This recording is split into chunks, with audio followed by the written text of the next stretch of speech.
Morning, Graham Vincent, violin maker, Somerset violin maker, obviously Graham Vincent violins.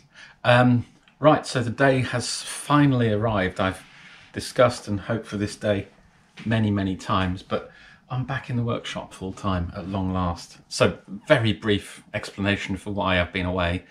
I had a stroke, I had to have some vascular surgery and also a procedure on my heart as well. So it's been a really interesting 18 months. On top of that, we've had the whole COVID epidemic. It's been a very weird time. So I've been slowly rehabilitating myself by doing some DIY and a very occasional bit of violin making. But anyway, I'm playing music, motor function's good.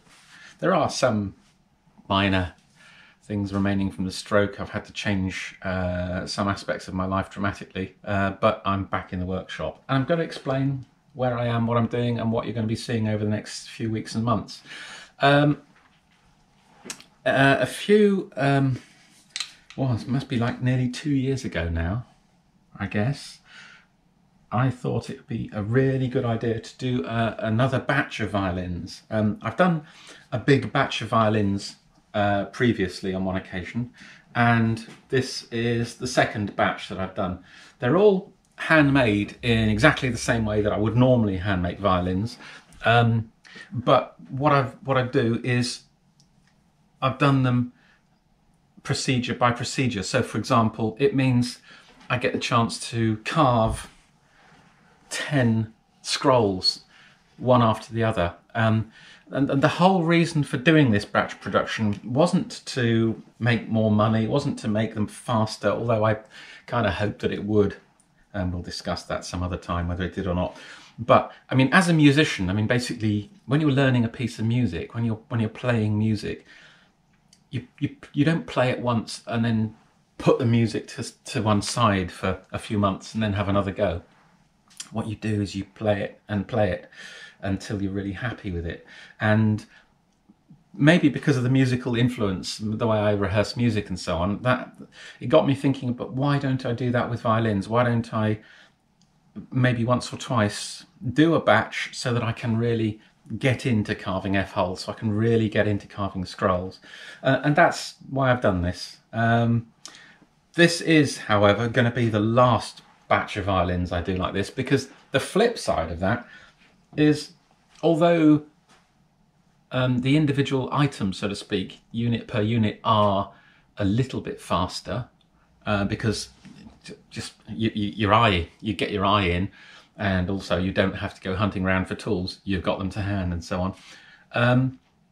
They're not much faster in my experience, and it means everything, you know, from the start of the inception of actually sort of working on a violin through to having the finished violin takes ages. And especially with the whole COVID thing and the fact that I've been ill, these seem to have taken me a lifetime, really. So I've had enough of that, and after I finish this batch, I'm going to go back to making sort of one or perhaps two at a time, completely back to the old traditional way of doing it. So this is going to be the last batch, but it's been great. It's been really useful. The way I worked previously is exactly the same here. All these fronts and backs are carved by eye. I don't use any templates for the arching. I have made all of these to the same pattern, but inevitably the actual, you know, sort of outline of the instrument, but inevitably that changes instrument by instrument anyway. But these should be fairly close. So yeah, I mean, I've got a mix of things. I won't show you them all. I mean, hopefully over the next few weeks and months, as I follow this lot through, which I should be doing on a fairly regular, at least weekly video to show you where I'm up to.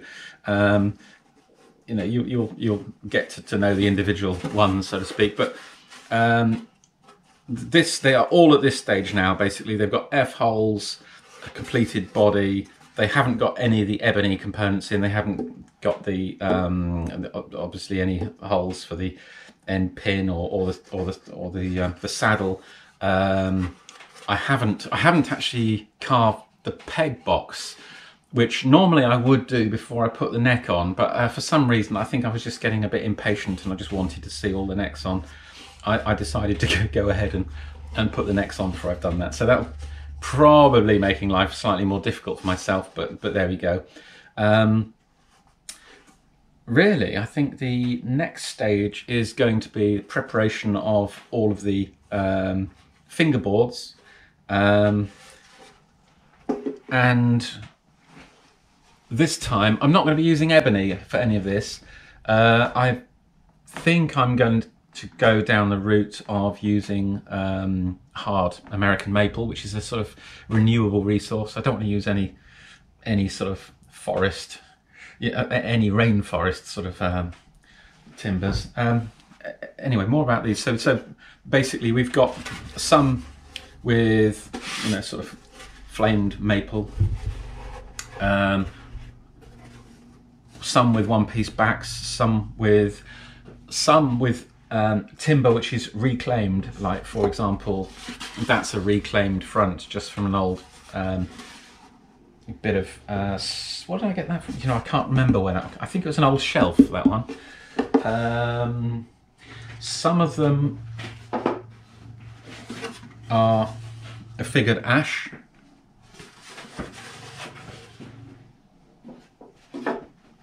And one or two of them have some real significant blemishes in the timber. I've made violins before with blemished timber, and you know what? It's been surprisingly successful. A part of me kind of thinks it's beneficial to a violin if it's not homogeneous in a kind of way, if there are things that break up the sort of standing waves and what have you, but that's just my own strange little theory. So let's have a look on this other camera. Yeah, I mean, this one has obviously got a knot on the front, and I had to sort of make that quite a flat arching, so I put a similarly flat arching on the back. So this is quite a shallow, quite a thin instrument, with a maple neck as well.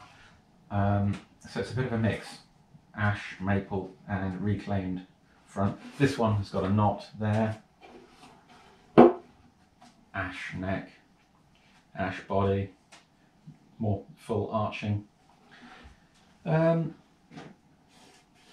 Yeah, more traditional kind of timber that you would expect for the front.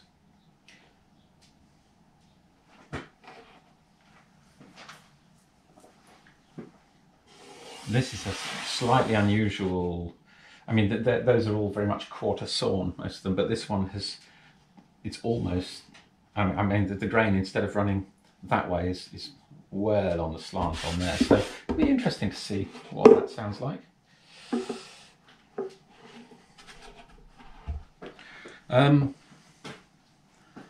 Yeah, I mean, I don't make things to order, but having said that, 3 of these are have people waiting for them. This one being one of them.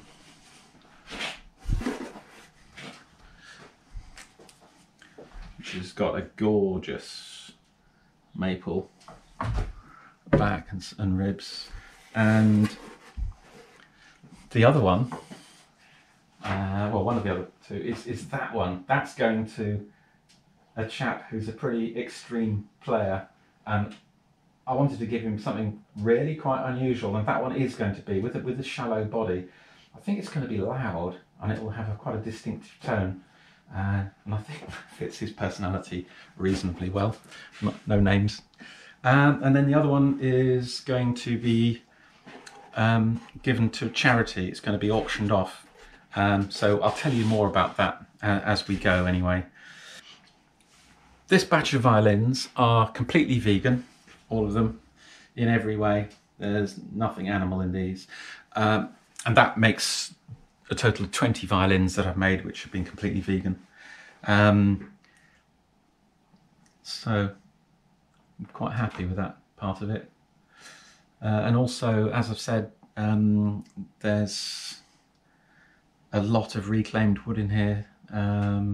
That's my philosophy, to try and use as much reclaimed wood as possible. Try and be vegan. Well, these are completely vegan, but I mean, generally in life, I aim for that, even if I don't always achieve it. He says wearing some leather on his shoes. And there we go. Anyway, I can hear that I'm starting to ramble, so I'm going to cut it short there. You will be seeing at least a weekly video from here on in, and I will also be doing some sort of shots on Instagram and all that sort of stuff. My main thing isn't making videos or taking photographs. My main aim in all of this is to make violins and make music. So anyway, hope you've enjoyed that, and look forward to talking to you soon. You know, get in touch, whatever, anytime you want. Cheers, folks. Over and out.